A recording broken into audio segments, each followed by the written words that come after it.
using words like chaos and, you know, that sort of thing to describe this weekend. How do you see this weekend? Exciting, amazing, exciting time. It shows you how politics works. If you get your people to the polls, you can win. And that's what happened, and we got a lot of new people involved. What I find really exciting is a lot of regular working class people. It was amazing. I spent a lot of time, I mean, at the, obviously I was there all weekend. Just a lot of new people and good people. I mean, blue collar workers, plumbers, you know, just regular people who are just mad about where Maine is and they want to get involved, and that's exciting. And a lot of people in the Romney camp are crying foul. They're saying that there was rules broken and this, that, and the other. Are you aware of any rules that were broken? I'm not aware of anything like that at all. And the way I look at this is, this election was held.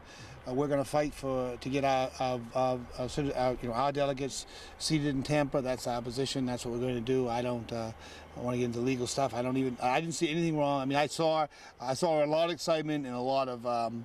The meeting didn't go as smoothly as it could have, but that was, you know, frankly, it was just the way the meeting was run, and we had so many people there. For example, we normally would break out into 2 meetings, but because of fire code and fire rules, we had to kind of all have it in one place because we had so many people there.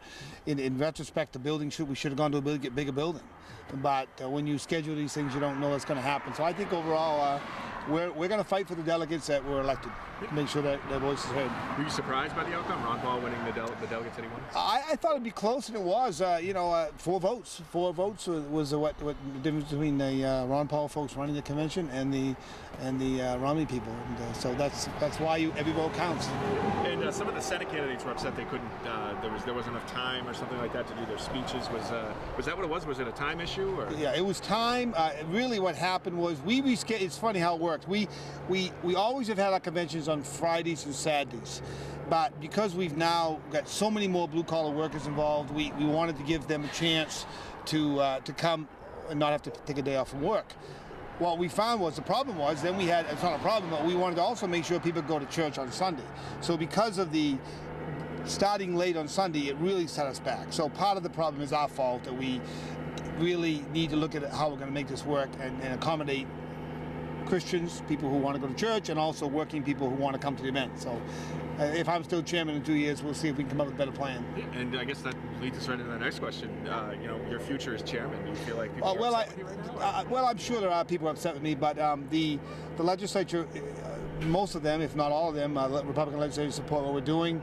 You know, and I intend to stay on as chairman. Frankly, I don't expect there'll be any challenge. It takes 2/3 to replace me. It has to have just reason. And you know, we've done a pretty good job of recruiting a full slate of candidates, raising more money than we ever have in the past, and now we need to work with these new folks and work to elect Republicans so that we can keep slowly moving the agenda towards where Maine people want it to be. And are you a Ron Paul supporter? Or? I promised everyone from the very beginning I would stay neutral until I got to Tampa. I'm the only guy who actually gets to go. Actually, no, the current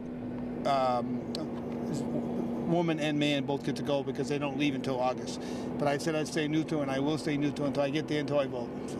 And there was also somebody had told me that staying past 6 o'clock last night cost the party an additional tens of thousands. Yeah, about $12,000 extra, and it's just the way it worked. I mean, this hopefully we can we pass the hat and raise a little bit of money, and we'll have to just raise additional funds because we have to have enough money to elect the candidates that we need to win the legislature. So it comes out. We don't have a lot of money. We don't have anybody with a lot of money that gives us money like the Democrats do with Sussman. So we have to really work hard. But we'll raise it, and we wanted everybody to we want the business to be done, and it was done.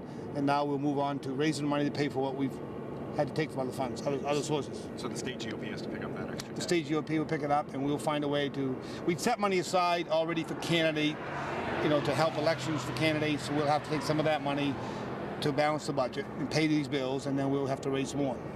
Some of the words that are being thrown around too is that the Ron Paul folks kind of hijacked your convention. Do you feel that was the? No, the Ron Paul folks did exactly what you do in politics. They got their folks to the polls. As it turned out, a half dozen more people than the other side, and majority rules in this game. So.